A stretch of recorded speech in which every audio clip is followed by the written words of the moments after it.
What is up, everyone? My name is Chris, 1/3 of Court Vision right here.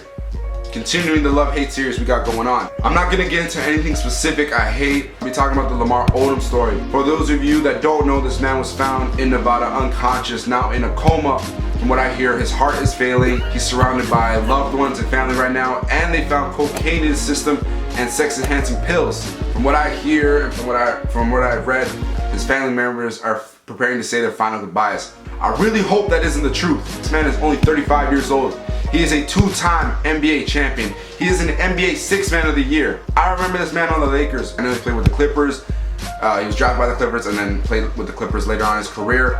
I know he played with the Heat. I know he played with the Mavericks. But I remember most with the Lakers because that's where he won.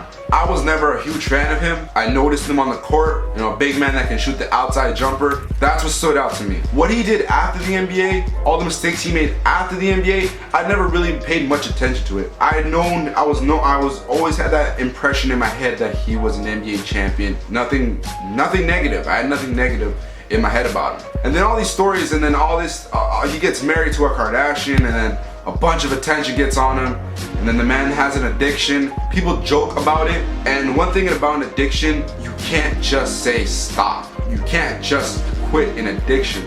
That's why it's called an addiction. Subconsciously, you're thinking about it some way.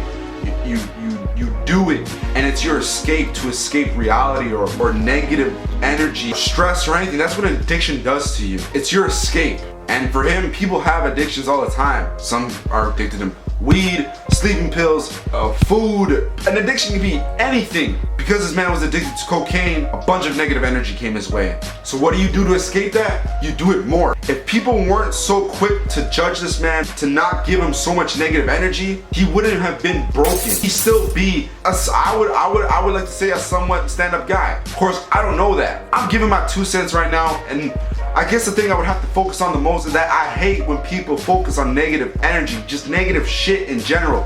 This is why I pride myself on being so positive. It's hard to stay positive. It's so easy to be negative. It's so easy for someone to piss you off and then do something that hurts yourself.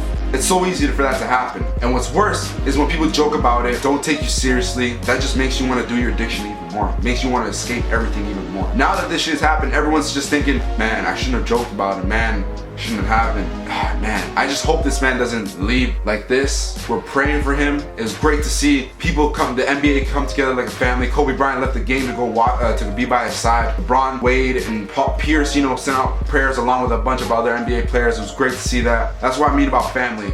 If you want, check the video over here where I talked about family for the first love-hate series. But yeah, that's gonna wrap it up. That was just my quick 2 cents. So yeah, subscribe because you don't want to miss any of the videos we got coming out every Monday, every Thursday. This Monday we did miss one because it was Canadian Thanksgiving. We are Canadian and we spent it with our families. And family is always number one for me and always will be. Basketball number 2. Hopefully Lamar Odom makes it out okay and will live a better life, a more positive life, and people stop joking around. And yeah, stay positive, and around here it's all about family and ball. Peace. Boy.